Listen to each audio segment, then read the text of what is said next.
My name is Ellen Harper, and the night everything in my life shattered began with the sound of two gurneys crashing through the emergency room doors.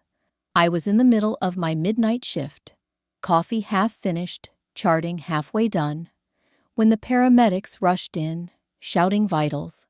I didn't look up right away. After 32 years as an ER nurse in a small Indiana hospital, you learn not to flinch at noise. But then, one of the paramedics said something that froze every muscle in my body. They were found together in the same car.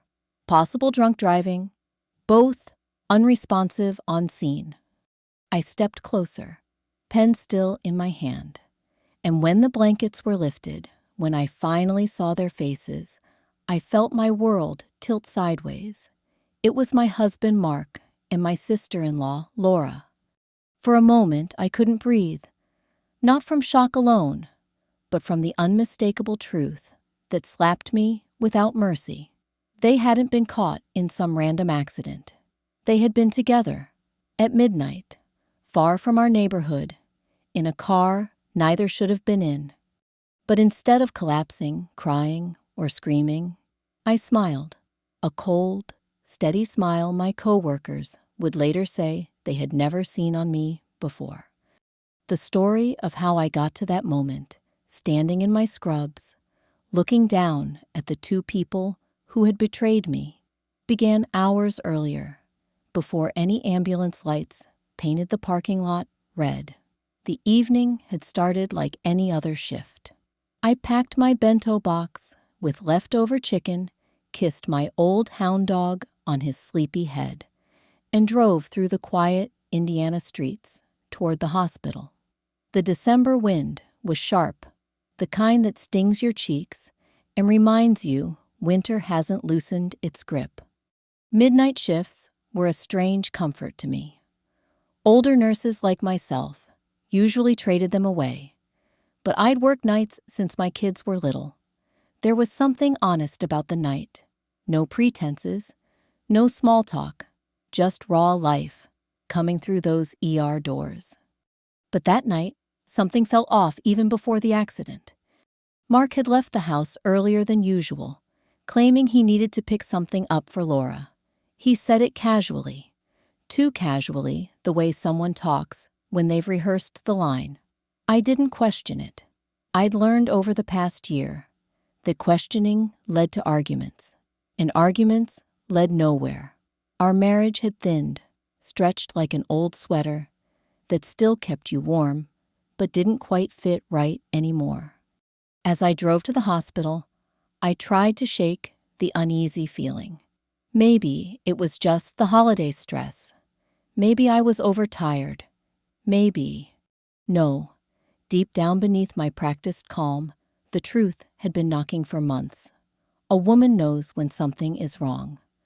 When her husband changes his cologne without reason. When he laughs a little too hard at his sister-in-law's jokes. When she catches glances passing between them at Thanksgiving dinner that don't belong between in-laws. But knowing and accepting are two different things, and I had chosen for a long time not to accept.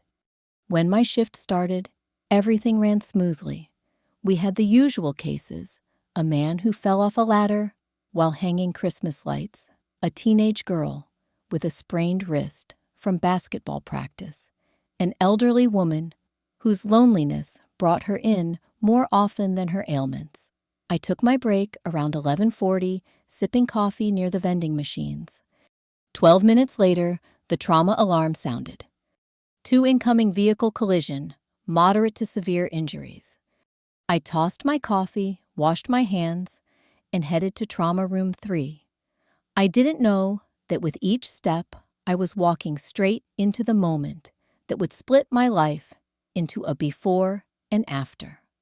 When the paramedics arrived, the room filled with controlled chaos. Gloves, snapping monitors, beeping instructions, flying. I stepped up to the first gurney, pulling my pen light from my pocket. The blanket was lifted, and there he was. Mark? I didn't gasp, Didn't ask what happened, didn't even touch him.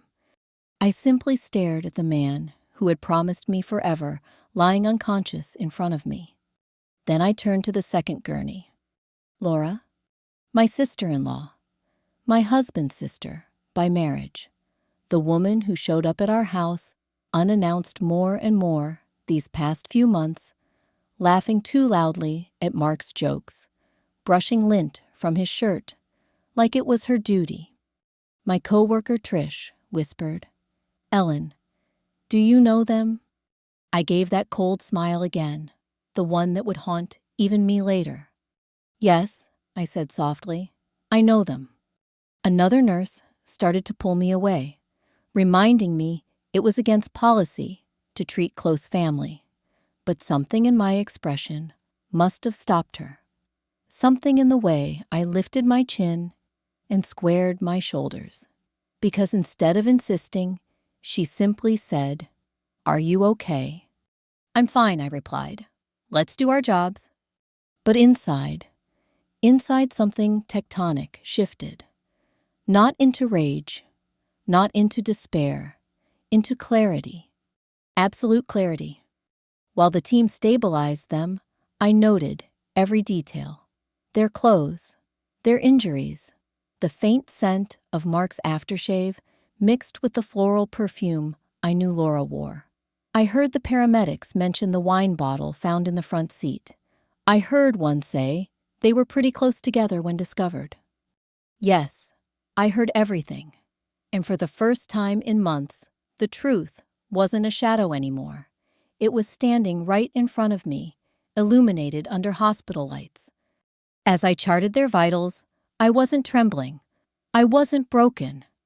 I was steady, colder than I had ever been, and more certain than ever that the betrayal I feared was real. But the world didn't know yet. By the end of that shift, they would. I didn't sleep when my shift finally ended that morning. Most nurses on the night rotation slip out quietly, head home in the half-light, and crash before their family even wakes up. But I couldn't bring myself to go home, not to that house, not to that kitchen where Mark and I had eaten breakfast together for nearly 3 decades, not to that hallway where I used to hang Laura's coat when she dropped by unexpectedly. Instead, I sat in my car in the employee lot, watching frost creep across the windshield while the sky turned a pale, tired blue. The hospital behind me hummed the way old American hospitals do, fluorescent lights still flickering in broken sections, HVAC units rattling like they were pushing their final breath, a forklift beeping in the loading dock. The world was waking, but I felt like I had fallen into some cold chamber deep under the earth. People think betrayal happens in one moment, but it doesn't. It's a slow weakening, like termites eating through a beam, until finally the whole thing buckles. And as I sat there in my car, still wearing my faded teal scrubs, I began to trace back all the little cracks I had ignored. The signs had been there for years, years I had convinced myself to let pass like harmless clouds. Mark and I didn't start out broken. We built a life that most people our age would consider good. Our 2 kids now grown, Sunday breakfasts at the diner on Main Street, fishing trips up to Michigan in the summers. But somewhere along the line, after the kids moved out, after his mother died, after he switched jobs, something in him hardened, and something in me softened too much. I remember the first time I felt it, that shift in the air. It was at Thanksgiving 2 years ago. We hosted the entire family like we always did. I still remember the smell of turkey and sage drifting through the house, football on TV, my grandnieces running through the hallway in socked feet. And then I saw it. Laura laughing, really laughing, at something Mark whispered to her as he poured her wine. The kind of laugh that arches a woman's back and lifts her shoulders. The kind you don't give your brother-in-law unless there's something behind it. But I brushed it off. Families are complicated, people get close, and Laura had always been, well, she'd always been a little too fond of Mark. Even when I first met her, she would cling to him like she needed approval on everything from hairstyles to holiday plans. Her own marriage didn't last, and she became the kind of person who floats from house to house for comfort. I pitied her more than anything. But pity can blind you. A few months later, I found one of Mark's shirts in the laundry basket, a shirt I didn't recognize. It smelled faintly of perfume I didn't wear. He said it was from the gym. Some guy's cologne rubbed off on me, he insisted. I believed him. Or rather, I chose to believe him. Because sometimes denial is the only glue holding a fragile piece together. And then came the late-night texts, the ones he'd turn his phone face down for, the ones he'd clear out before coming to bed, the ones that made him this man I had loved for a lifetime look more like a stranger standing in the doorway of our shared life. But the real turning point, the moment the foundation truly shifted, happened last spring. Mark had told me he would be working overtime. I brought him dinner that evening, meatloaf and mashed potatoes in a glass container still warm. I wanted to surprise him, to show support, even though we weren't connecting the way we used to. When I arrived at his building, the receptionist told me he had left an hour earlier with a woman. She didn't know who, didn't think to ask. I remember driving home slowly. The streetlights seemed to blur into streaks in my eyes. When he walked in later that night, I didn't ask where he'd been. I didn't say a word. I just set his dinner in the fridge and wiped down the counter until it gleamed. You learn after years of marriage that silence can be both a shield and a sentence. But the universe has a way of forcing the truth out, even if you try to keep it tucked in the shadows. And the truth came crashing, literally, through the ER doors last night. By the time the sun rose that morning, the rage I expected to feel never came. Instead, a strange stillness settled over me, a stillness that felt like clarity, not numbness, because while the wounds of betrayal are deep, they also draw lines in the sand. And for the first time in months, maybe years, I knew exactly which side of that line I was standing on. I finally turned the key in my ignition and drove home. The roads were empty, the way only Midwestern roads are after dawn. Flat expanses stretching across fields, telephone poles marching alongside like old soldiers. When I arrived, my house looked normal. The wreath Mark and I had hung last week was still on the front door. My neighbor's newspaper was lying half open on his driveway. A jogger passed with her dog. But normalcy can feel like a lie once your eyes have been opened. Inside, everything was quiet, too quiet. I walked into the kitchen, set my keys in the same ceramic bowl I always did, and stared at the two mugs by the sink, one for me, one for Mark. I washed them both, slowly, letting the warm water run over my hands. I wasn't sure what would happen next. Not with Mark, not with Laura, not with the twisted truth that had surfaced like a corpse rising in deep water. But I did know one thing with absolute certainty. The woman who walked out of that ER wasn't the same woman who had walked in. When I walked back into the hospital later that afternoon for my follow-up shift, the air felt different, like the building itself was holding its breath. Maybe it was just me carrying the weight of the night before, or maybe the universe knows when truth has cracked open and can't be sealed back up again. I wasn't scheduled until 4, but I arrived an hour early. Habit maybe, or instinct, or possibly something deeper, a pull that urged me to face what had happened, rather than hide from it. The hospital has always been a place where life and death are stripped down to their purest forms. No lies survive in an emergency room. And I suppose, in some strange way, that made it the right place for me to stand. I went straight to the recovery ward. Mark was in room 214, hooked to oxygen, and an IV still groggy from sedation.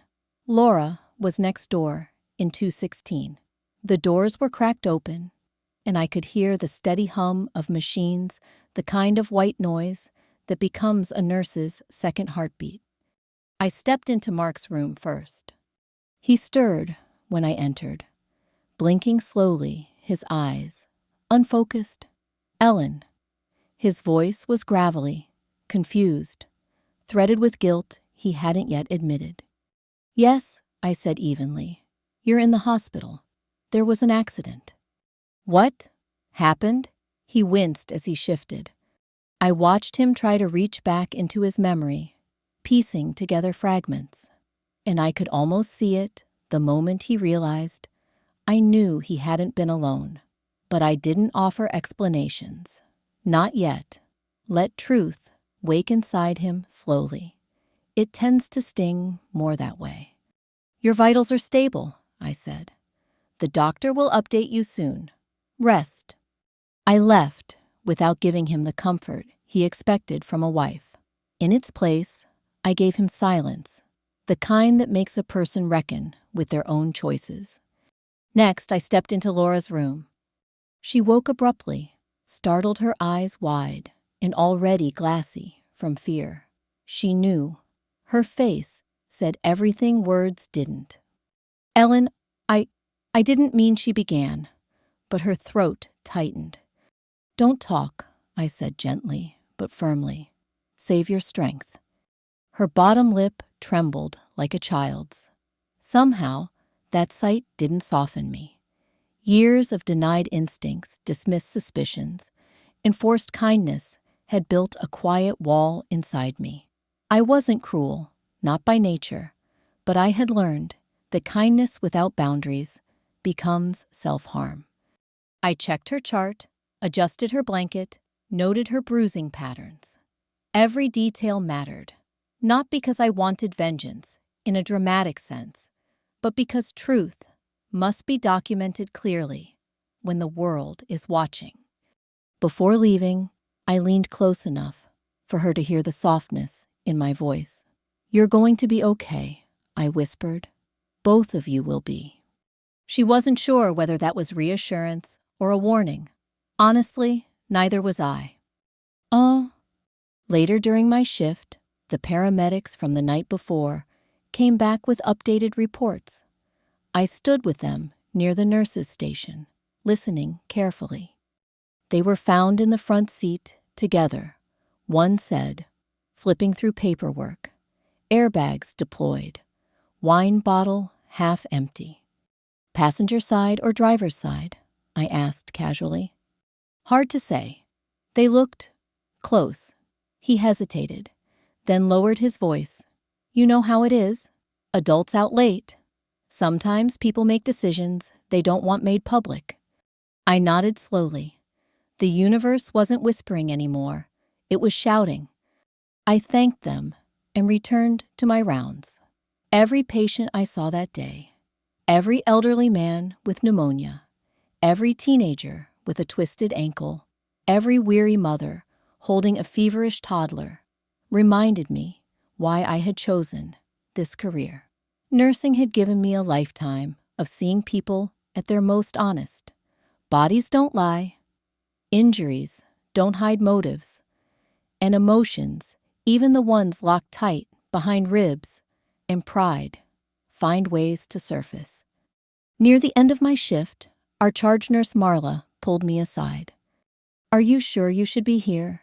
she asked gently. "It's a lot to handle." I straightened my shoulders. "I'm fine." "You don't have to prove anything," she said. "It's okay to take time." She meant well, but she didn't realize this wasn't something I needed time away from. This was something I needed clarity for. And clarity comes from facing the fire, not walking around it. I'd rather stay, I said. She nodded, touching my arm lightly. Just remember, you're human too. Human, yes, more human than I had felt in a long while.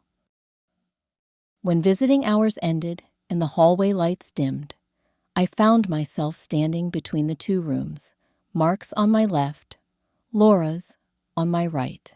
For the first time since the accident, I let myself truly feel the weight of it. The betrayal wasn't loud. It didn't roar or rage. It settled like a heavy quilt, warm in the strangest way, because at least the truth was finally real. And real things can be dealt with. I could have screamed. I could have packed his belongings. I could have called our children and shattered their perception of family. But something inside me, call it age, call it experience, call it the hard-earned wisdom of a 62-year-old woman who has seen life's darkest corners, chose another path.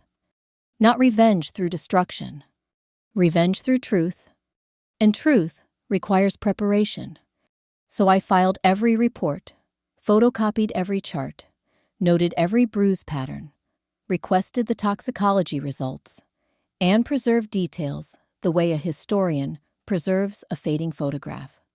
I wasn't planning to hurt anyone. I was planning to make sure the truth spoke louder than all the lies piled against it. Because sometimes the most unexpected thing a betrayed woman can do is remain calm enough to be believed. By the next morning, the hospital had settled into its usual daytime rhythm, phones ringing, carts rolling down linoleum floors, the smell of burnt coffee drifting from the break room. But inside, rooms 214 and 216 time felt different, heavy, slow, like the air had thickened with unspoken truth. I started my shift, quietly reviewing charts at the nurses' station. Despite protocol, everyone knew I would check on the two patients in 214 and 216. Small-town hospitals are like small towns themselves. Rules matter, but the unwritten ones matter more.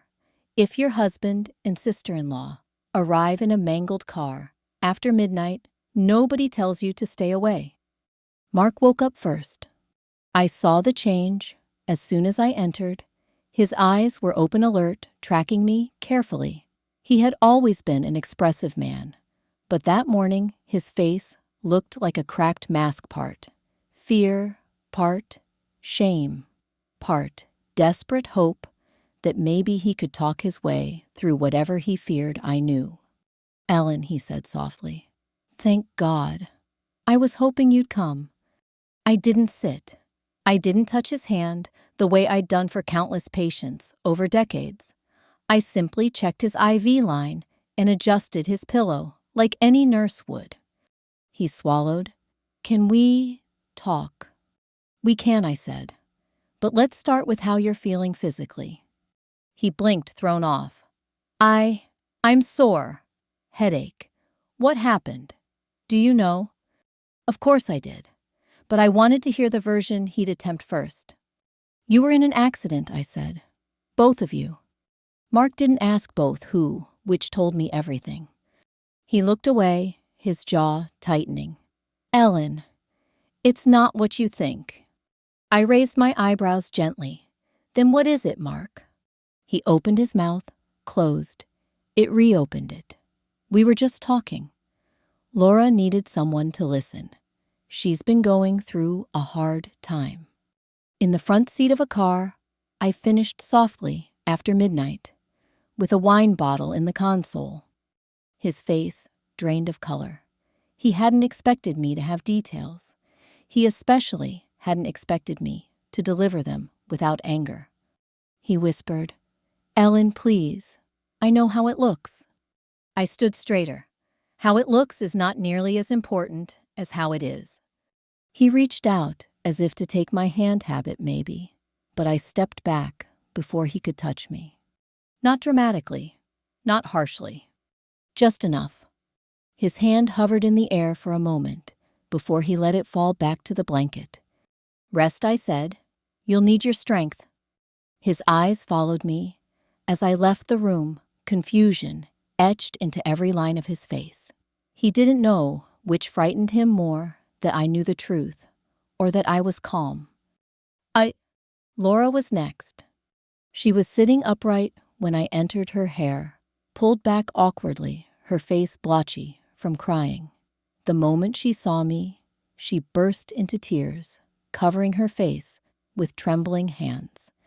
"I'm so sorry," she sobbed. "I didn't reach out, didn't hush her, didn't say it's okay, because it wasn't." I waited. When she finally lowered her hands, she looked at me with swollen eyes. "Ellen, I never meant to hurt you."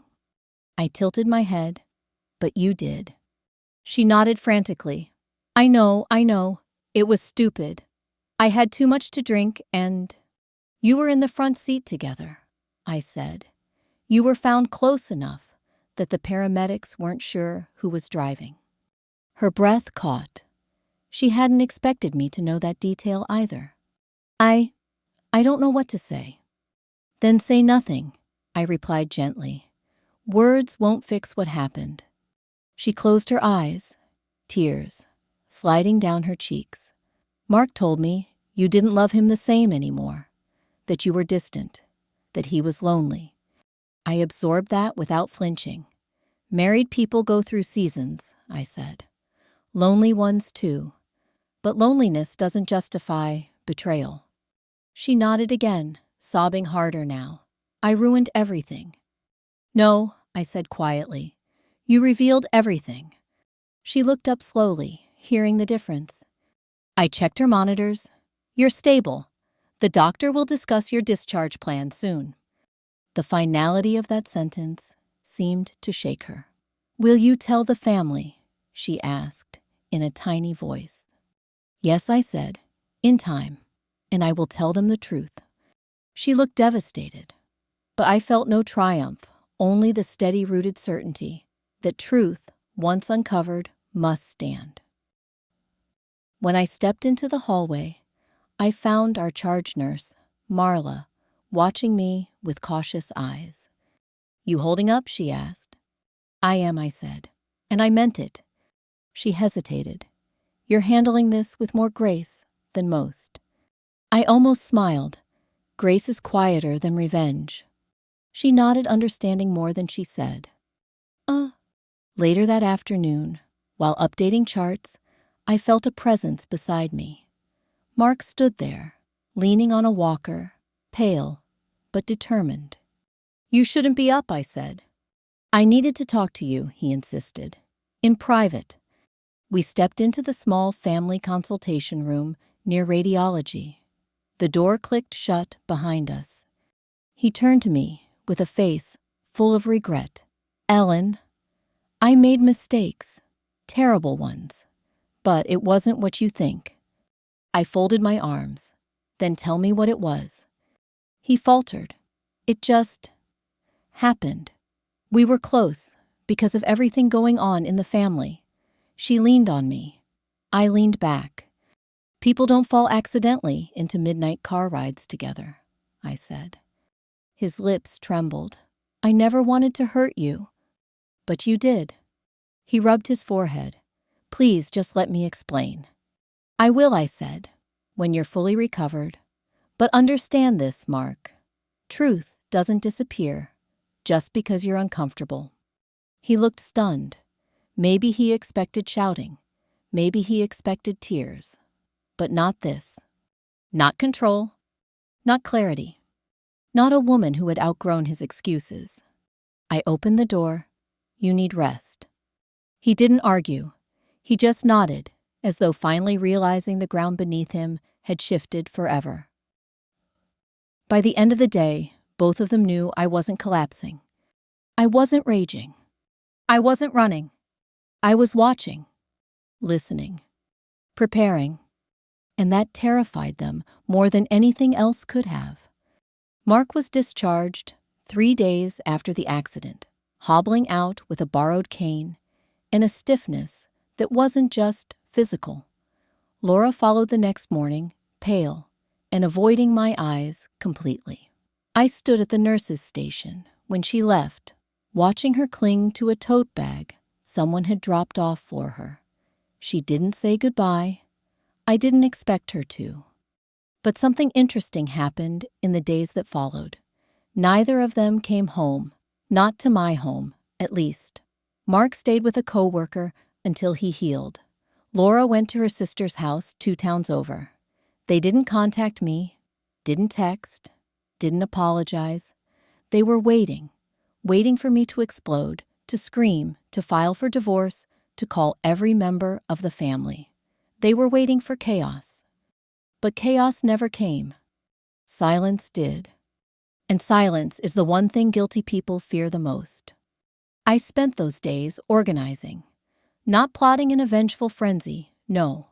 My age has taught me that revenge grows best in still soil, not flames.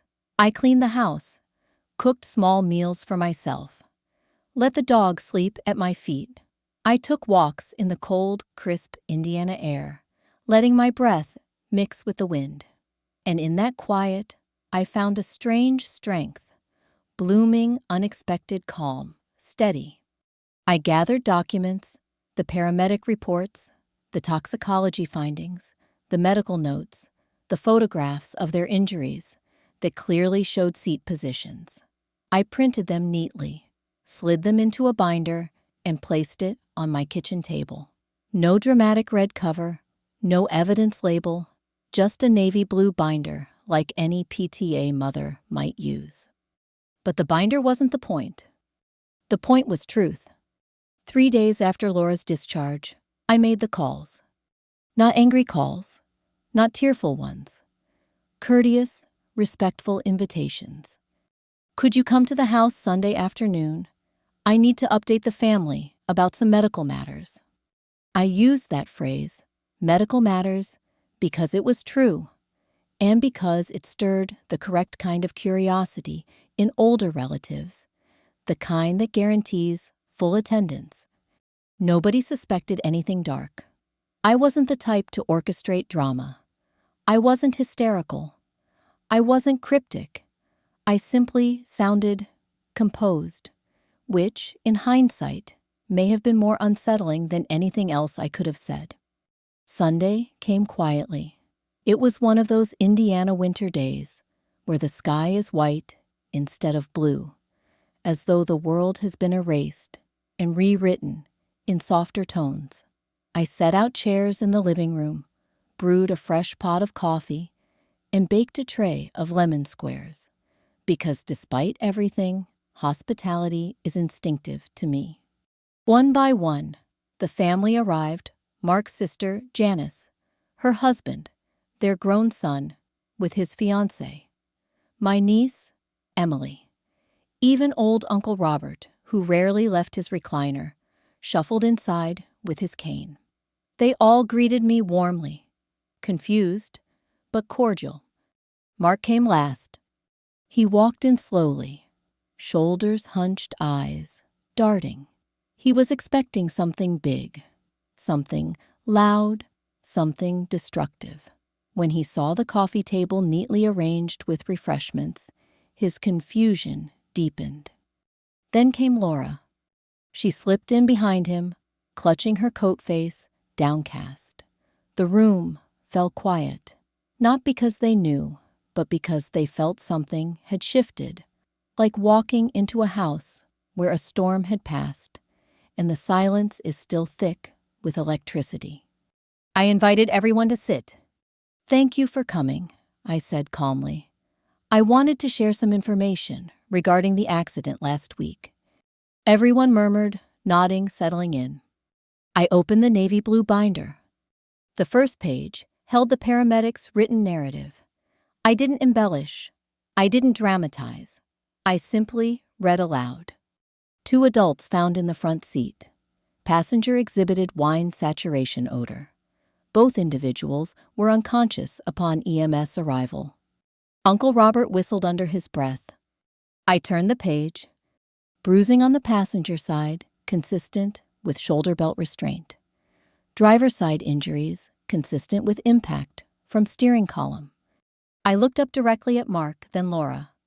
Their faces were crumbling like dry clay. I continued gently, like a school teacher, explaining a difficult lesson, flipping to the toxicology results. Blood alcohol content above the legal limit. Gasps floated around the room. Janice leaned forward. Mark, Laura. Neither spoke. I closed the binder softly. There was no need to push further. The truth had already done the work. When I finally spoke again, my voice wasn't angry. It wasn't trembling. It was warm, heartbreakingly warm. I wanted everyone here, I said, because secrets hurt more than honesty, and healing only happens when light touches the wound. Laura burst into tears. Mark's jaw trembled. I continued, I'm not here to punish anyone. I simply want the truth acknowledged, so we can move forward with clarity instead of whispers. The room was silent. Then something remarkable happened. Mark bowed his head, not in defeat, but in something closer to surrender. Ellen, he said quietly, I'm sorry. Laura whispered the same through tears. I didn't gloat, didn't glare, didn't lash out. Instead, I nodded, folded my hands, and said, acknowledgement is the first step. What comes next is up to each of us. The family sat in stunned awe, not at what had happened, but at how I carried it. My calm was the shock. My kindness was the lesson. My truth was the revenge. And they felt it. In the days following the family gathering, the house settled into a kind of stillness I hadn't felt in years. Not an empty silence, but a peaceful one, like a lake after a long, windy storm. The air felt clearer. My thoughts felt sharper.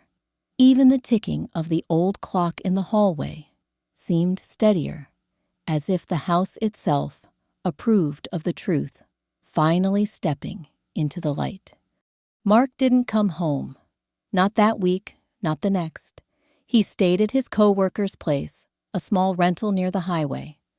I knew because his sister Janice told me in a hushed voice, as though speaking too loudly, might shatter whatever fragile structure he was trying to stand on. He's embarrassed, she whispered. He doesn't know how to face you. I nodded. He doesn't need to come home until he figures out what he wants. She swallowed, appreciating the grace more than she expected. People assume betrayed women want to burn everything down. But sometimes the real power lies in giving the other person the space to confront themselves. Laura didn't speak to me directly, but her sister called me one afternoon, her voice trembling with emotion. She's a mess, she said. She cries all day. She knows what she did was unforgivable. I didn't say good. I didn't revel in it. Instead, I said, pain is a teacher. Sometimes the only one that gets through. There was a long pause. Then, Ellen, not many people would be this calm. Calm. Funny how that word kept finding its way back to me, like a compliment wrapped in bewilderment. But calm wasn't a performance.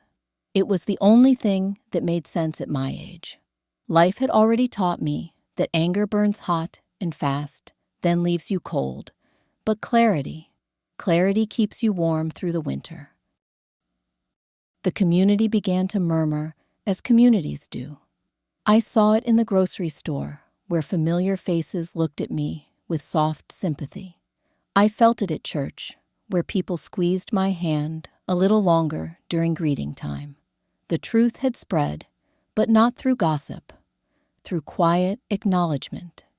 Older folks, especially in small towns, understand betrayal deeply. Many of them have lived through their own versions of it, and they know the look of a woman who's walked through fire and come out with her dignity intact. One Sunday morning, as I left the sanctuary, Pastor Reynolds stopped me near the door. Ellen, he said gently, you're carrying this with remarkable grace. I smiled. I'm carrying truth. It's lighter than lies. He chuckled softly. Still heavy, though. Some weights make you stronger, I replied. And I meant it. At home, life moved into new patterns. I rearranged furniture, not to erase memories, but to claim the space as mine again. I bought new curtains for the living room, floral ones, that let morning light spill across the floor. I cooked for myself, without considering anyone else's preferences. I took walks with my hound dog by the river, watching the ice break apart as winter slowly loosened its grip. I rediscovered things I thought I'd forgotten. My old sewing machine, a stack of books I'd been saving for later, the quiet pleasure of falling asleep on the couch with a blanket over my legs. Healing doesn't always arrive with a grand gesture. Sometimes it shows up in the shape of a warm mug, a comfortable chair, and the knowledge that you don't have to share your peace with anyone who doesn't deserve it. Mark called me 2 weeks after the gathering. "I'd like to talk," he said. His voice sounded older. "We can," I answered, "but not here." We met at a neutral place, a park bench overlooking the frozen pond. It was one of those bright winter days where the sun shines, but the air still bites your nose. He sat beside me stiffly, like a boy waiting for a scolding he already knew he deserved. "I'm sorry," he said finally. "I made a fool of myself. I made a fool of us." I watched a pair of ducks waddle along the icy edge. "Yes," I said softly. "You did." He swallowed. "I don't expect forgiveness." "Good," I replied. "Forgiveness isn't a right. It's a gift." He nodded slowly. "I want to earn back your trust." I looked at him, not with anger, not with pity, but with a clarity he couldn't escape. Trust isn't something you earn back with promises. It's built with actions, time, honesty. He breathed out a visible cloud in the cold air. "I understand." But I wasn't sure he truly did yet. Laura's apology came in the form of a letter, a trembling handwritten note left on my front porch, weighted down with a small stone. She wrote about shame, regret, her lifelong loneliness, her envy of my marriage, her fear that she had ruined more than just a relationship. She ended with, "I don't expect anything from you. I just needed you to know that you deserved better." It was the first thing she'd ever said that felt true. I tucked the letter into a drawer, not to hold a grudge, but because some truths deserve to be kept, not erased. As winter turned toward spring, I felt myself opening like the thawed earth, not naively, not foolishly, but steadily. I joined a quilting group at the community center. I took a class on container gardening. I met friends for lunch without checking my phone. I slept with the window cracked open, letting the cool breeze fill the room. Life didn't feel broken anymore. It felt reclaimed. And though Mark and I weren't formally separated yet, the distance between us felt less like a wound and more like a doorway, one I could choose to walk through when I was ready. The consequences of betrayal had arrived without screaming, without anger, without violence. Just truth. And truth, as I'd learned, is a quiet but powerful architect. Spring in Indiana arrives slowly, as if unsure whether winter is truly finished. The air stays chilly in the mornings, yet something softer lingers underneath birds, returning the scent of thawing earth, sunlight stretching a little farther each day. That spring, I felt myself changing with the season. The world didn't look brighter exactly, but it looked clearer. And clarity, I'd learned, was its own form of peace. It was a Saturday afternoon when Mark called again. "Ellen," he said, his voice steadier but humble, "the kids are coming into town next week. I'd like us to talk before they arrive. Not about us, just about how to move forward. I breathed in slowly. "All right," I said. "Come by the house tomorrow morning." When he arrived, he didn't come inside immediately. He stood on the porch, hat in hand, like a man approaching a judge, rather than his wife of nearly 30 years. I opened the door and stepped aside, not welcoming him home, but allowing him into a conversation that needed to happen. We sat at the kitchen table, the morning sunlight catching dust motes drifting lazily in the air. This table had seen decades of our lives. Birthday candles, Thanksgiving pies, late-night homework arguments whispered so the children wouldn't hear. And now it would see our truth. Mark folded his hands. "I want to say this plainly," he began. "I failed you. Not just with what happened that night, but long before then." I waited, letting him speak. "I convinced myself I was lonely," he continued. "But the truth is, I stopped trying long before you did. I let the years turn me inward. You deserved better." I nodded, feeling neither triumph nor bitterness, just an even quietness. "You're right," I said. "I did, and I still do." He closed his eyes briefly, as if absorbing the blow of a truth he already knew was coming. "I'm not asking for you to take me back. I don't think that would be fair to either of us. But I want to end our marriage with respect, with honesty, with whatever dignity we can salvage." I looked around our kitchen, our home, but it no longer felt like our anything. It felt like mine, and for the first time, that didn't scare me. "I agree," I said. "We'll handle this thoughtfully, without cruelty." He exhaled with a kind of relief that carried both sorrow and gratitude. "Thank you, Ellen." He stood to leave, but before he reached the door, he paused. "Can I ask just one thing?" "What?" "Will you, someday, forgive me?" I thought about forgiveness, not as a gift for him, but as a freedom for myself. "Someday," I said, "but forgiveness doesn't mean returning to what was. It means letting go of what hurt." He nodded slowly, accepting that as the best answer he could hope for. When he left, I didn't cry. I didn't feel empty. I felt like a chapter had closed the way chapters should, with truth, not drama. 2 weeks later, I saw Laura for the first time since her letter. It happened unexpectedly at the grocery store in the produce aisle, between the apples and the green beans. She froze when she saw me, her cheeks flushing, her breath catching like she'd been struck.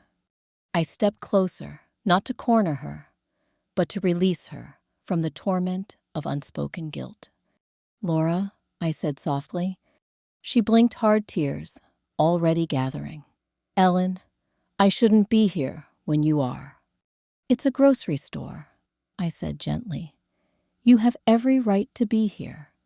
"I'm so ashamed," she whispered. "I know that doesn't change anything."